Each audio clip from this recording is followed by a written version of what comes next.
Kakunsa is a beast warrior with passionate animal instincts. She's a confident hunter who knows what she wants and always catches her prey. Admit it, I got my claws in you! And fangs, too! I've got you in my sights now! I'll teach you to mess with our transformation! I will make you pay!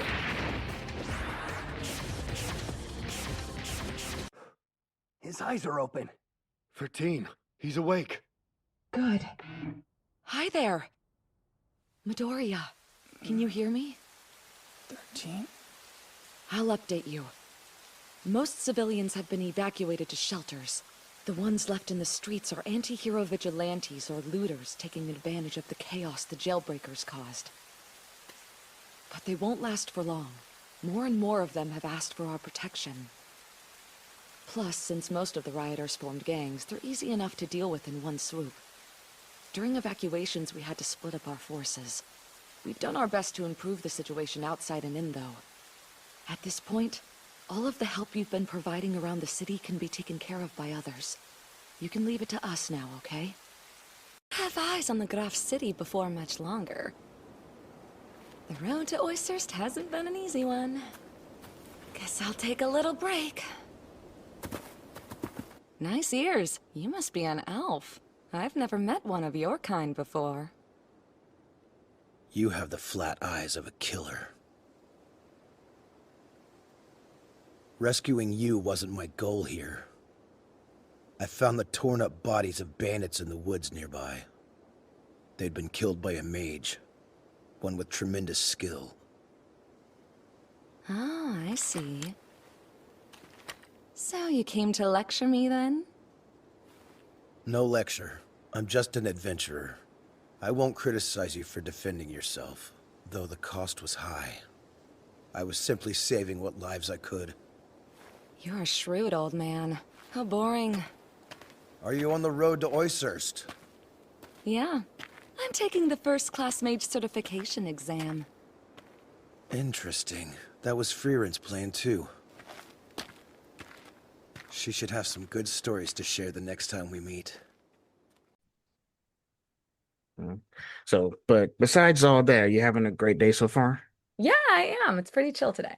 All right, good. You know, it's the weekend, so I'm glad the week's over. But now we got to do it all over again next week. Yeah. Oh, brother. Yeah. Well, let's go ahead and get this thing underway. So, happy Saturday, everybody. This is Phil. I'm host of the Conversation Podcast, and we're almost at the end of the second week of Pride Month. Yes. So, I have a very special guest here with me today. So, you may know her as Morgan Berry. She was Kakunsa in Dragon Ball Super, Übel in Frieren Journey's End, and number 13 in My Hero Academia, and so many more. It's nice to finally be able to talk to you, Morgan.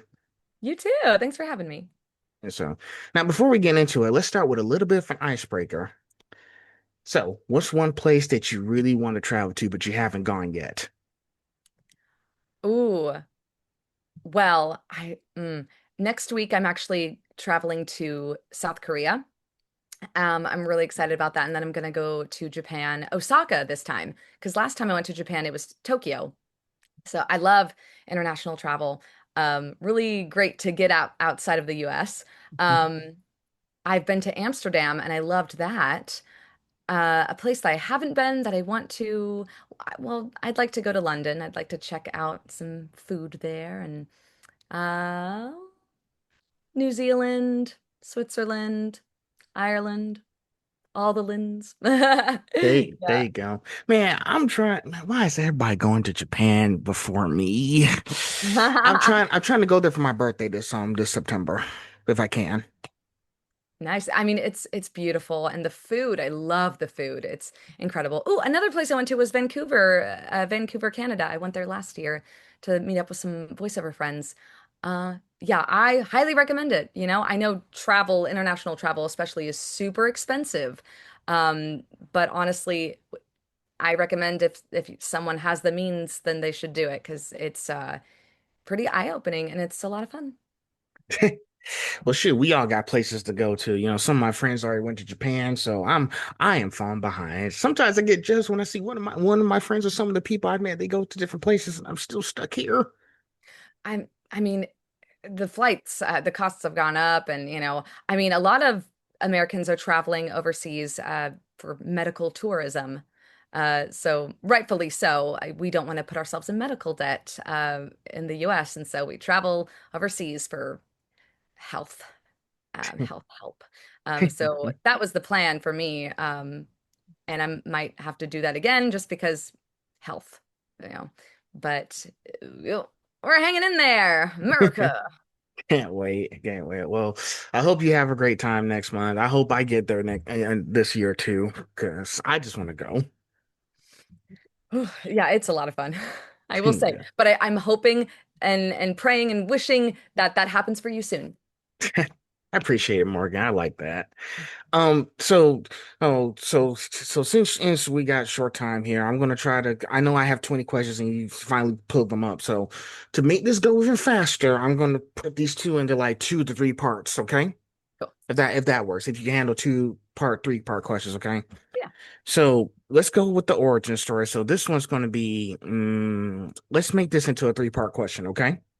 Okay. Now, no, part one, what was the moment you realized voice acting could actually be your career, not just something you loved?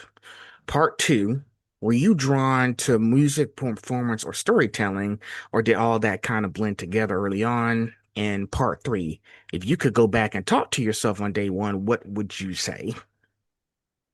Uh, okay. Starting with number one.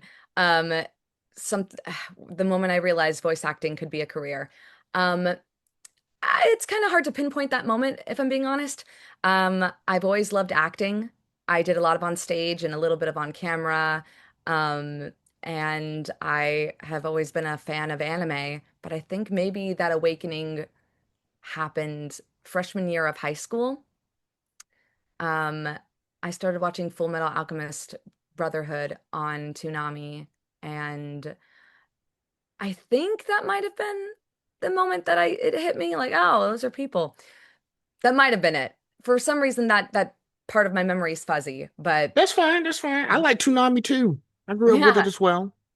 but yeah, no, I just I've always loved acting, and to pair my love of acting and my love of anime together is living the dream. Um, what was the second question? I forgot. Let's see. Yeah, second question was growing up, were you more drawn to music, performance, or storytelling, or did that all kind of blend together early on? It all blends together, really, because even singing is storytelling. Um, but I'd say my first love was singing. I loved to sing, and then acting came later on in middle school. That's the order it happened for me. Okay, okay, yeah, because listen, when I read your profile, I was like, she's a woman of many talents. I mean, look what she's doing. Thank you. Amazing stuff. And so I just never seen you before. Have you like perform any like songs on the stage? Like, do you like sing or like do any like gigs on the I side? used to. I used to. Like, I used to be in a band, but I put that behind me because it was toxic company. But Oh, I did song covers on YouTube at one point, but cost a lot of money to commission instrumentalists and all that. So I put that on hold and just heavily pursued voiceover. I don't know. I want to go back to music eventually. It's just very time consuming. well, hey, you'll get back to it when you get back to it. So, sometimes it gets a little overwhelming when you have to do multiple things at a time. So just take a step back and just go find something else to do. Yeah. I forgot the third question. Did I answer the third question? I can't Yeah, if you could go back and talk to yourself on day one, what would you say? remember. Ooh. Oh, I think I would remind myself to not put my self-worth in my career, to not put my self-worth in my success, because there's going to be ups and downs in this industry. It's show business. And it's easy to tie our success to our self-confidence. I would definitely drill that in my head not to do that if I could go back. Okay, okay. Yeah, sometimes when you get deep into a deep career, I ask the same question to everybody I talk to. If you could talk to yourself one day on what you would say, and they come up with really amazing answers they would tell themselves because we didn't think we could do this. Yeah. So, and it's like, shoot, look myself in the mirror. Look at the amazing stuff I'm doing now. Yeah, exactly. Um, like we make, we put in the hard work and sometimes it still feels like it's not enough or that it's not going anywhere. But I mean, I'd say that's with any career, but show business, for some reason, to me, it just felt more heart-wrenching. Um, when things didn't happen, but we are competing with every audition. We're competing with hundreds of other amazing actors. And so it is a competition. It is. But it doesn't all come down to talent. Yes, it's acting talent, but it's also, you know, the actor's creativity and their voice matters as well. Of course, you might be a great actor and maybe you delivered an amazing performance and you still didn't book it because it just wasn't the voice they were looking for that character. So there's a lot of factors to consider. But it can still get you down though when months go by and you haven't booked anything. It can really get you in your self-esteem. So It that's why does. I try not to tie my self-worth to my booking count. Right. And you got to deal with all those rejections too. And it's not easy, but once you get used to it, it really doesn't phase you as much. Yeah, I mean, we spend hours auditioning especially when you have an agent and a lot of auditions are coming your way straight to you. Um, we don't get rejection emails from those studios. We just don't hear anything back if we haven't been cast. And so it's just a lot of putting forth all this effort, all this work, and auditions don't pay. So you're spending hours every week auditioning and getting not anything monetarily from that. So it's easy to get tired, Yeah. but that's another reason why we have to truly love performing. Um, and even then, you might get burnt out. Um, but we just have to find ways to recharge ourselves, maybe take a break here and there because we don't, it's easy to get burnt out. But I mean, when you love what you love, there can still be moments, but I mean, it's still a very fun job even through those lows. Exactly. That's not nice. Nice. Well, shoot, you're doing a great job with all the stuff you're doing, so don't let yourself get discouraged. Thank you.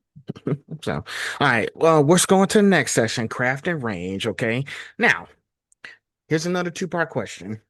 Now, you voice characters like Glass from Shield Hero, Yoshiko, Tsushima, Love of Live Sunshine, and NK Cell, Cells at Work, all completely different energies. How do you flip that switch so effectively? And part two, do you physically feel a character when you perform them, or is it more mental and emotional for you? So how I'm able to switch from character voice to character voice is I thankfully, I mean, all of those roles in particular were not recorded on the same day. Hmm. So a lot of the times you'll go into the booth and maybe you haven't done any other voices that week, and so it's easier to jump back into that voice. Um, but it's always good to make sure that we're getting into the right voice. And so the director will play a reference, whether it's pulled from the audition that you might have gotten for that character or from recording a previous episode as that character. They'll pull up that sample so that you can get back into that voice. And so that's how we're able to more effectively remember the voices. Um, Hmm. Switching back and forth, and how we develop those voices is I mean, the director tells you what they want, like deep, high pitch, texture, no texture, soft, breathy voice. They tell you what they want. They tell you the age range of the character, and you give them something and they go yay or nay. And yeah, it's just we do what they want and hope that they like it. Well, Um, yeah. That, and you also got to make sure you have common ground with the director. Make sure y'all trust each other. Like, if this is like, oh, well, let's try to kick it up a notch, like shoot, like y'all gonna be recording for hours. Make sure y'all take breaks in between. But yes, just finding that certain common ground, and that's how y'all make these amazing projects. yeah, it's nice when they let us have breaks, especially when it's a vocally intensive voice. Um, yeah, and the next question, do I feel physically? Do you physically feel a character when you perform them, or is it more mental and emotional for you? I'd say it's mental and emotional. And as far as the physicality, I do like to change my posture and my stance, my where what I'm doing with my hands. I do change that depending on the character. I might put my hands behind my back or at my side. I might spread my legs apart as I stand, like in a stronger stance, um, prepping myself for battle, Um, or I might have my hands daintily in the air. It really depends on the character. That's what I do, at least. I do have, there is an element of physicality to it. If the character is in the mid-fight, I might throw some punches as I'm speaking, so I can get that more of that oomph to the performance. Yeah, that's what I do. But look on the bright side, you get to be yourself. I see you had a fun just there just now. Yeah, So that's the fun part. Listen, that's what I like too. They give you a little bit of freedom and you just become yourself in there. yeah. Shoot. Hey, don't let them put strings on you. Be your best self in there. And have fun too. It's a lot of fun. There you go. All right, so on the word to the next section. This is going to be a character deep dive, okay? Dragon Ball Super Kakunsa. So here's the another two-part question. Kakunsa is chaotic in the best way. Now, what was your first reaction when you got cast in Dragon Ball Super? And part two, how did you land on that specific voice and intensity for her? Oh, I was so excited when I got cast. I knew how big of a deal it was. Dragon Ball wasn't a show that I grew up with because I didn't have cable. I didn't have the means to watch it growing up, but I knew how big of a deal it was. And so when I got the audition, I was happy to even receive that. And then when I booked it, I was relieved. I was like, wow, okay, cool. My research and hard work that paid off. Um, yeah. Um, Second question. How did you land on that specific voice and intensity for her? Well, I mean, I forgot how they described it, her voice, but I just went with how they described it and I added my natural texture to it. I added like this rough and tough kind of style. Because she definitely came across to me like a baddie, like she's sweet, but she's also hardcore. And yeah, I thought she was really cool and I like that she's a cat girl. So um I just hoped that the natural texture in my voice would be appealing and fitting for the character, and it was, thankfully. When I heard I was getting ready to talk to you and I rewatched some of those old scenes, I was like, okay, I'll make sure to stay out of her way. She's just kind of ferocious. So yeah, I could tell. So yeah, so sometimes when I be watching the scenes with her, all that stuff, I was like, okay, she moves fast. You're a fast little guy. So- Sorry, sometimes when I hear those kind of voices, I just get a little nervous. I get goosebumps. Ah, I'd say that's good. Yeah, like Like, I mean, they're a predator, like they're stalking their prey, and so like, all right, I ain't gonna mess with them. There you go. There you go. Next two-part question. Now the tournament of power is stacked. Yes, it was, because y'all had like over 55 episodes in there. There was a lot of people in a lot of universes. What was your mindset going into scenes where everyone is fighting for attention? Part two, if you could bring Kakunsa back, what would you want to explore more about her personality or story? Hmm. Um, my mindset going into the scenes. I mean, we get to preview the scenes before we jump into it, and so um I get to see the animation, I get to hear the original Japanese performance, and so that gets me in the right mindset. If I could bring Kakunsa back, I mean, spoiler alert, I mean, they're okay. But what would I want to explore? I mean, I think we already get a good sense of her personality, but I do want to know more about her story. I want to know, I want a deeper understanding of what her life is like, you know, in her world and with her fellow maidens, you know. I think it'd be cool to have a spin-off series, but I don't know if they're popular enough to get that, unfortunately, but I think that'd be cool. Well, hey, I've seen a lot of cosplayers dressed up as Kakunsa, so it's starting. I think you might get your shot in I mean, that'd be soon. cool. I'd love Maybe. that. I'm crossing my fingers that y'all might do something like that. So listen. Down there in LA, you guys are constantly making stuff, and could Japan too. There's more room for improvement. There's always room for more stuff. You just never know. Yeah, you never know. So and plus, you really never even left her anyway because you still keep showing up in games. They Uh-huh. Yep. won't start pumping out Dragon Ball games. They won't stop.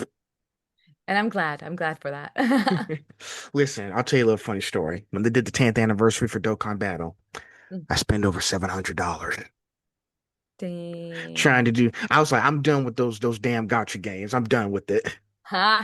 Oh, those will get you. Th- Hence why it's called gotcha games. I'll just stick to the online console games and stuff. And plus, Yeah. I don't want Dragon Ball taken in my room. I mean, look at all these posters I got. Oh man. I mean, that's cool.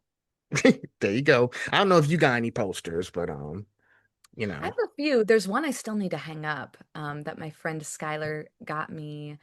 Um, yeah, my friends Skylar and Nathan, they got me a Kimi ni Todoke poster. I have to find what side of the wall I want to put it on. you got a frame, right? Not yet. I gotta measure it out. Morgan, you I gotta get a know. frame so it can be protected. I know. I Yeah. will eventually. Try Michael's. If y'all got a Michael's down there. Oh yeah, we do. I think. Yeah. Yeah, go look. Okay, here's what happens. Here's what I want you to do. Once we get off, make sure you go take a look at Michael's and go find a frame, okay? Okay. Okay. Take my word on it. Um, we're getting well, shoot, we're getting close to the end here. That fast too. Are you enjoying our discussion so far? I know it's a short discussion. Yeah, no, it's nice. I like the questions. So yeah. Hey, I come with receipts. If I don't go, I don't want. If I don't come with receipts, then I shouldn't be on here.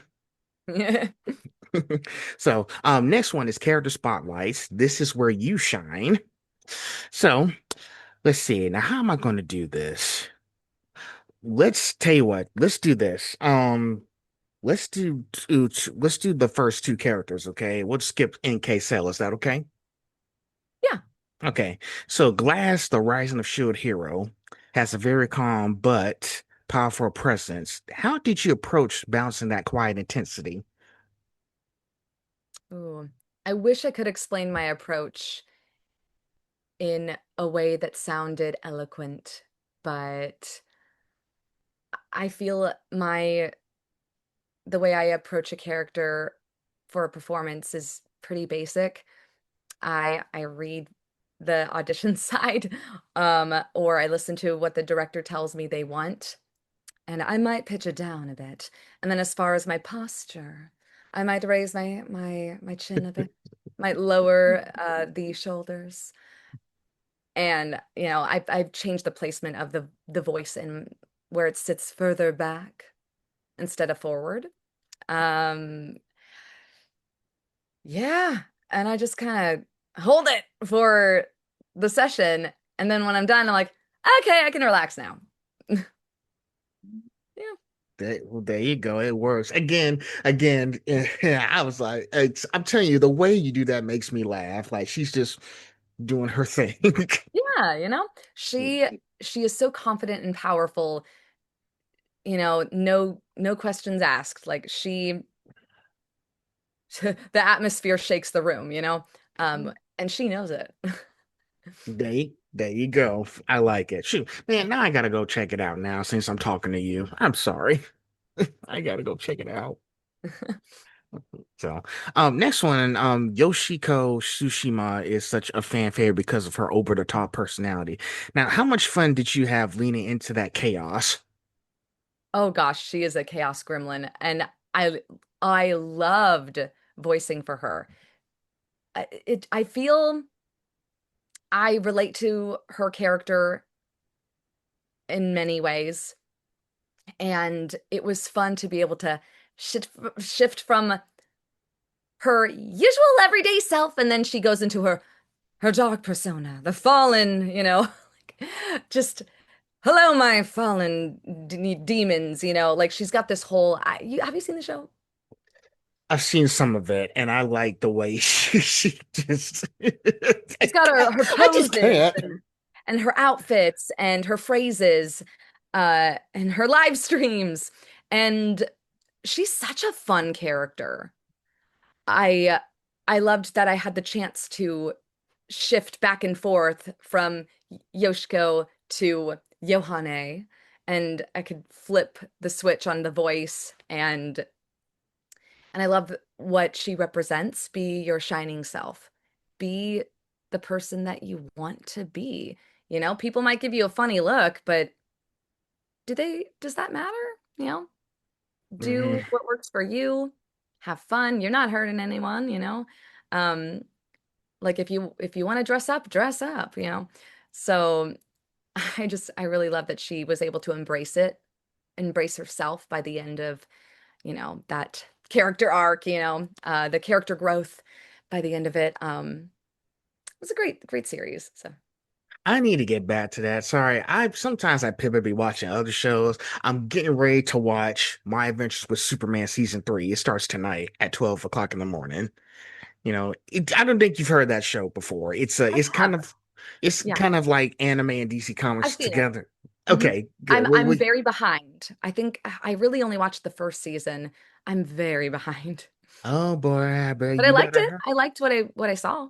So Yeah, I need to get back to that show. She's very funny. I just be watching other shows because sometimes I tune out.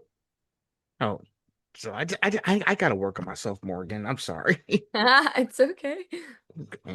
All right, next one. Now, by the way, since you're 13, My Hero Academia, I wore this shirt for you because you were there to comfort Midoriya when he came back.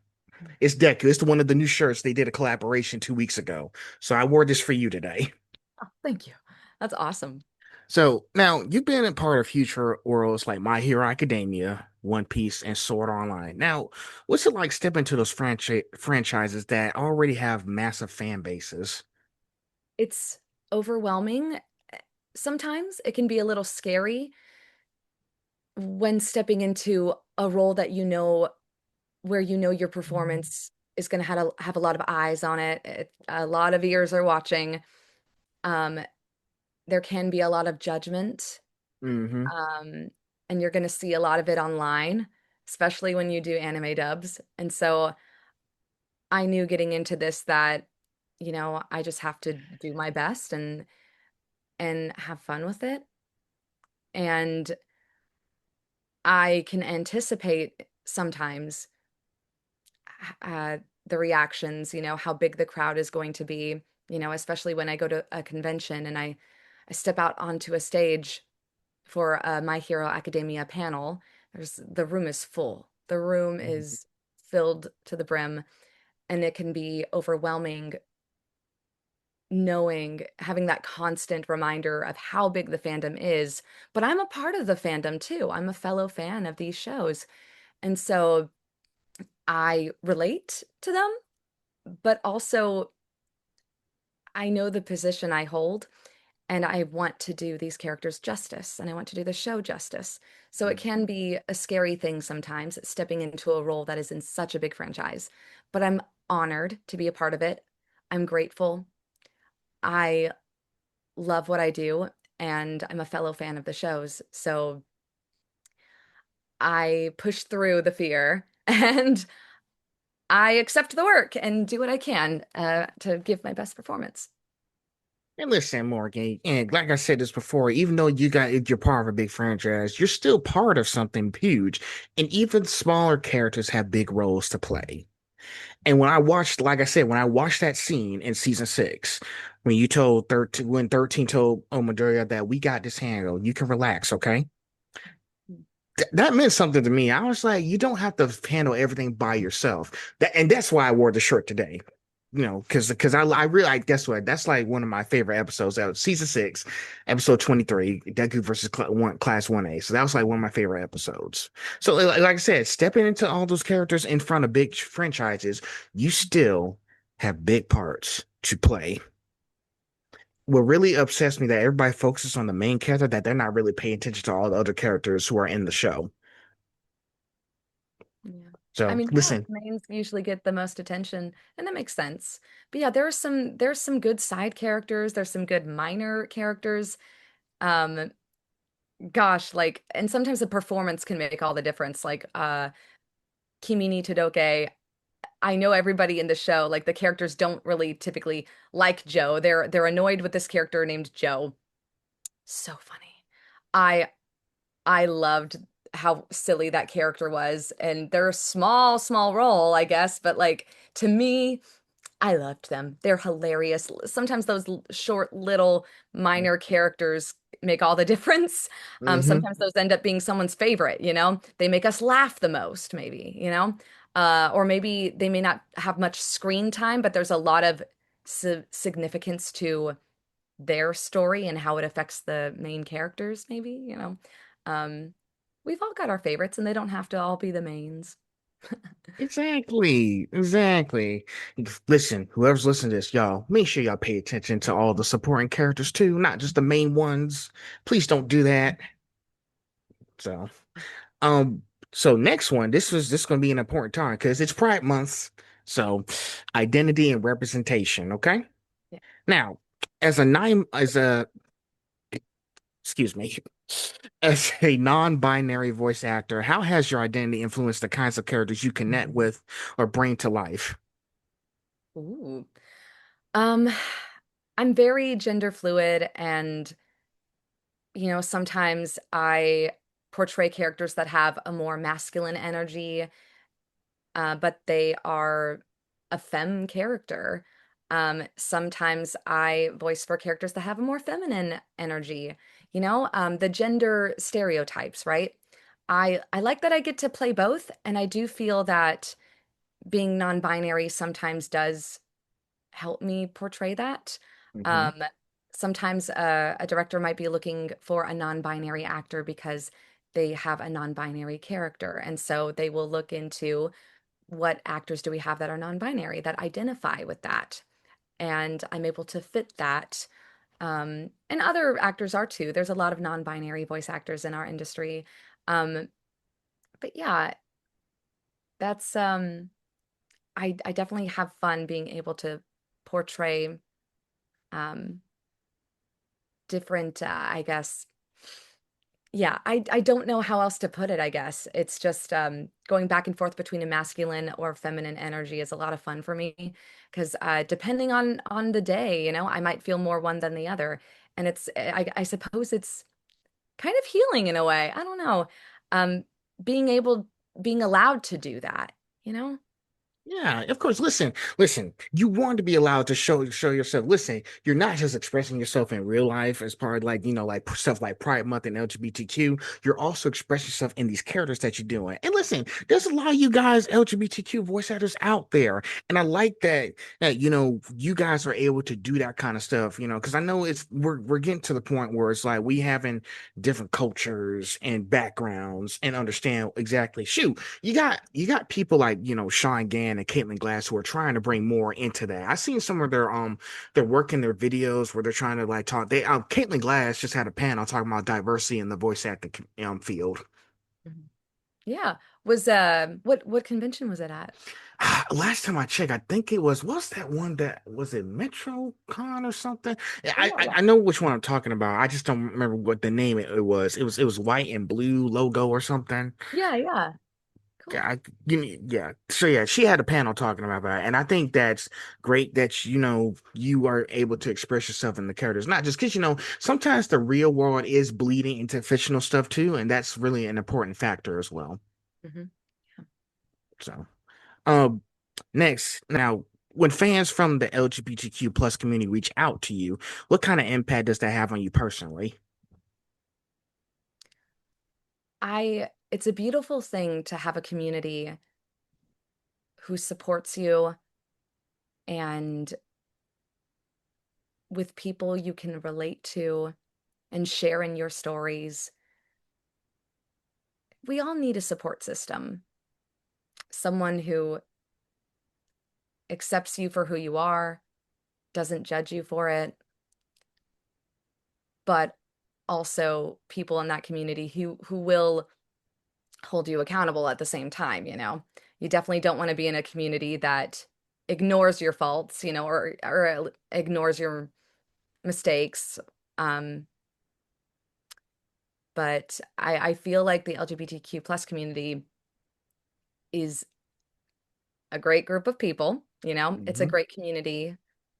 Um, and I also feel that, you know, if there is someone toxic, you know, uh, there's there's a lot of people that I know in the community who are so patient and understanding, and they truly want to help people grow. Um, that's what's so beautiful about it. There have been other communities in the past that I have been a part of that I felt they overlooked people's mistakes. They didn't help them to grow or be better people. They overlooked it, you know, perpetuated it. And so, yeah, no, anyways, that's Pretty different much it. topic altogether, but I love the LGBTQ plus community. Like, I feel seen, I feel heard, I feel safe. It's the safest community I've ever been a part of. So I, you know, when somebody reaches out to me and talks about their own experience, and, you know, sometimes they tell me that I helped them to come out or I helped give them some comfort in some way. I am so grateful for that. I'm grateful to be a part of that.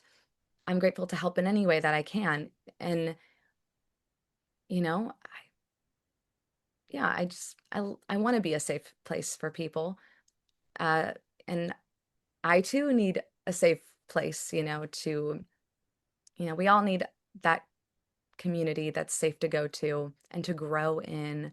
And yeah, I'll leave it at that because I guess I could go on, but I feel like I would just, yeah. No, no, no, no, no. It's fine. It's fine. It's good. It's good. But I understand. I let you preach for a second, but you don't want to go too much into it. But yeah, LGBTQ, like, listen, like, I've lately been going up to people and asking, could y'all educate me about what this is all about? I was introduced to this when I was in college, and I didn't understand much about it, but I did talk to the right people so they can educate me more about it. And I'm one of you guys as allies with LGBTQ and respecting everything to do. Listen, I don't care what y'all, as long as we keep making the magic happen. Yeah. Yeah. I That's mean, it. hey, like, you know, as long as we're doing our best to do a good job and being good people, doing our best to grow, continuing to grow as actors and as people. Um, yeah, we're doing our best. Yeah, that's all we can do. It's exactly. All right. Last question, and then we're gonna wrap this up, okay? Hey, Mm. all right. This is gonna be your favorite one because I think you've done this but before. As the unknown songbird, your music has its own identity.